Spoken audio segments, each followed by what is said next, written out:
उत्तर प्रदेश के कन्नौज जिले से एक दिल दहला देने वाली वारदात की खबर सामने आई है। यहाँ एक नाबालिग बेटी ने अपने पिता का गला रेत दिया और फिर उसके बाद उसने अपने भाई पर भी हमला बोल दिया, लेकिन वह बच गया।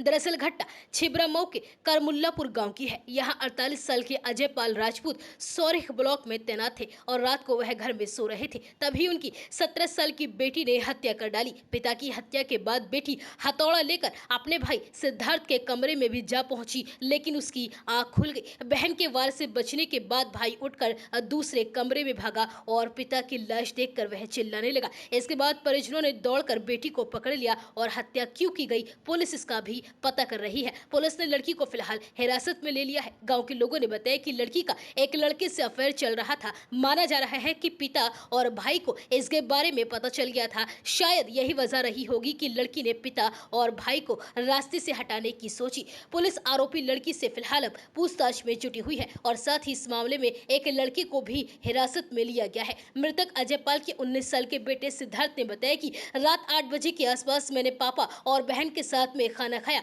उस समय तब सब कुछ ठीक ठाक था। बहन के चेहरे पर कोई ऐसा भाव नहीं था कि रात में वो कुछ ऐसा भी करने वाली है। खाना खाने के बाद मैं अपने कमरे में सोने चला गया और बहन बाहर वाले कमरे में सोने चली गई। पापा गैलरी के पास बने कमरे में सोने रहे थे। रात करीब 2 बजे अचानक बहन मेरे कमरे में आई। सिद्धार्थ ने बताया कि बहन के हाथ में हथौड़ा था। उसके आने की आहट से मेरी आंख खुल गई और मैंने जैसे ही करवट ली तो उसने मुझ पर हथौड़ा मारा, लेकिन मैंने किनारे हटा और फिर तुरंत बहन को धक्कर देकर गिरा दिया। इसके बाद मैंने उसे पकड़ लिया और हाथ दबाकर हथौड़ा छीना और घसीटकर पापा के कमरे में ले गया। पापा को यह बताने गया तो देखा उनका गला कटा पड़ा है, जिसे देखकर सिद्धार्थ की चीख निकल गई। आवाज सुनकर उसके परिवार के अन्य लोग भी मौके पर पहुंच गए और पुलिस को तुरंत घटना की जानकारी दी। इस मामले पर छिबरामऊ सीओ डॉक्टर प्रियंका वाजपेयी ने बताया कि मृतक की बेटी को हिरासत में लेकर उससे पूछताछ की जा रही है, जो कि इंटर की छात्रा है। उसने अपने पिता की हत्या क्यों की, इसकी जानकारी के लिए जांच पड़ताल जारी है।